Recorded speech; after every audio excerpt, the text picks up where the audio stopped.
Well, hello everyone and welcome back to the Econobox Garage. In this week's episode we're going to continue with our Bugeye build. I'm going to finish up working on the rear axle as far as cleaning it and getting it all painted up. And once that's done, I'm going to get started on cleaning up the engine. Thanks for joining me and I hope you enjoy the video.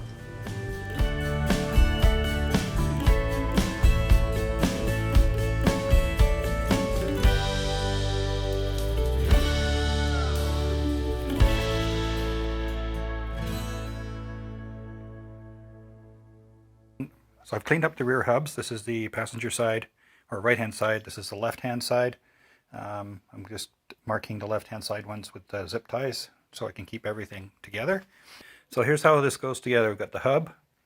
The seal goes in next and it goes down all the way down in here. Then the bearing fits in here. The O-ring goes in here. And then there's the paper gasket that goes on top of all of that. And then the axle, the half shaft itself slides through the whole assembly and holds it all together.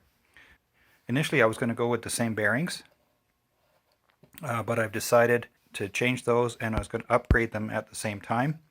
I've gone with a Timken 207FF, and that is dimensionally identical to the stock Austin Healey one, but it's a more modern sealed unit that will go in there. So I thought, seeing as I'm into it this far and I had to take the bearing out anyway to replace the seal, I would upgrade those. I found a wide range on prices on these. I do like to buy local if at all possible.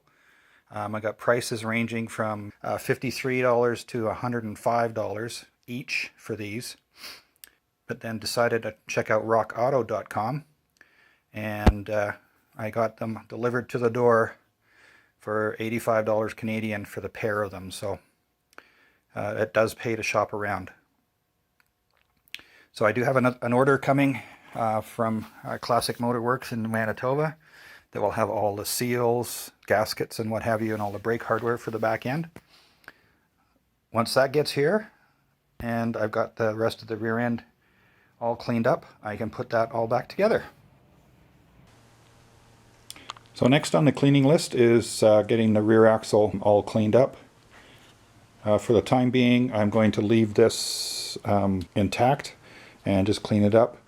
There doesn't seem to be any untoward play in there.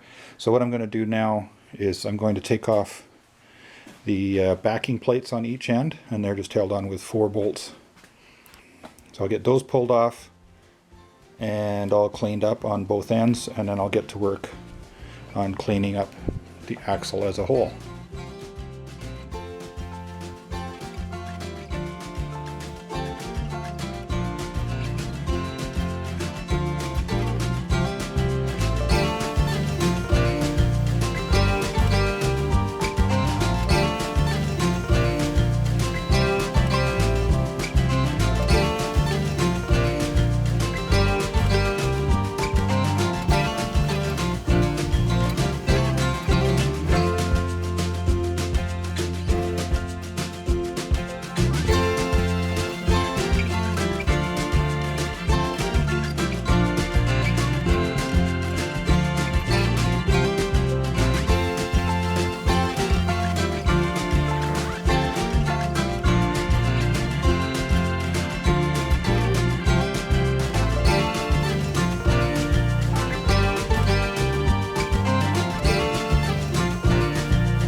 Quite happy with how this turned out. I got the rear axle all cleaned up and painted.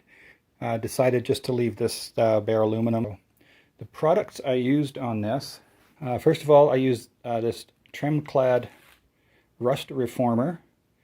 So basically once it was all cleaned and wire brushed and wiped down, put some of this on.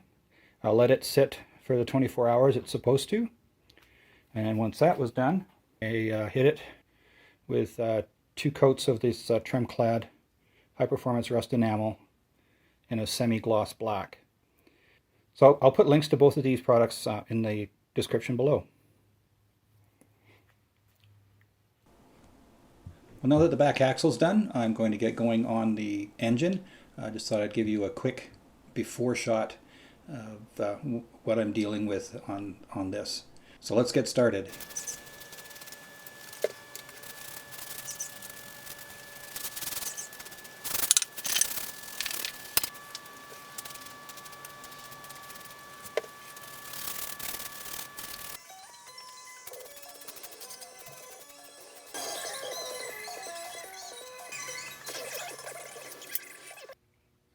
Well, I've had a slight change of plans. Instead of trying to clean all these bits and pieces on the engine, I am going to take off the pulley, take off the cover, take this off. It would just be easier to clean all those parts separately. So I do have all the gaskets I need to put it all back together. I'll start with knocking back the lock tab on the washer here, pull this off, and then once I have the timing cover off, the front cover or the front plate, and I think it'll also be easier to finish the welding on this repair on the front plate with it off the engine.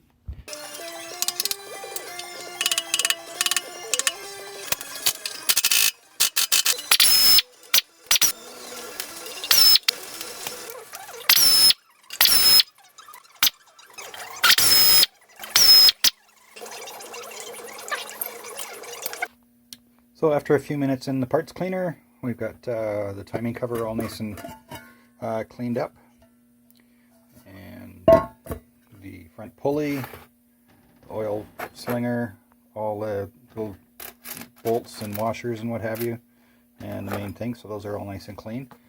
Well, it's a good job I took off the timing cover, because I've discovered that the timing chain is just a little bit stretched. So I have to take this off anyway to remove this front plate. So when I go to put everything back together, I'll put a new chain on there. So next up, I'll bend back this lock tab here, pull that bolt off, the gears off, and then I can get the front cover off.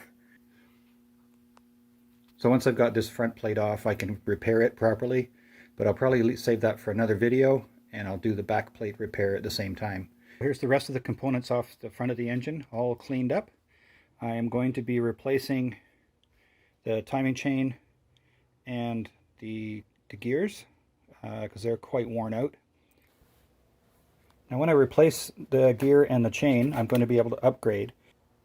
So the earlier 948s had a single row chain and corresponding gears for the crank and for the cam. But I've learned that you can swap in the double row chain and gears from the 1275 and it fits underneath the stock timing cover. So that's an upgrade that's been ordered. I've ordered new lock tabs as well. So this is all cleaned up quite nicely. So here's the progress I've made as far as cleaning the engine is concerned. That side's all done. The front is done. I still need to do some work on the manifold side.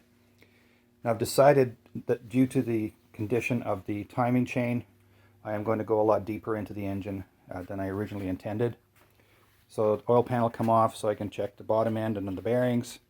I'll take the cylinder head off so I can check valve seats and all that kind of stuff. And I'm actually looking forward to getting into that, and I'll get started on all that in the next video. Well, that wraps up this episode in the Bugeye build. I got quite a lot done on the cleaning side of things. I was a bit surprised with the condition of the timing chain, but that can easily be fixed. And I'm kind of glad I discovered that now rather than after the engine was back in the car. So thanks for joining me in the garage this week.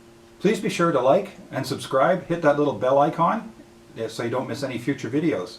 Leave a comment below if you like, or if you'd like to contact me directly, the easiest way to do that would be through Instagram Direct. And I'll put my Instagram tag up in the top corner here for you. My name is Ian. This is the Econobox Garage. We'll see you next time.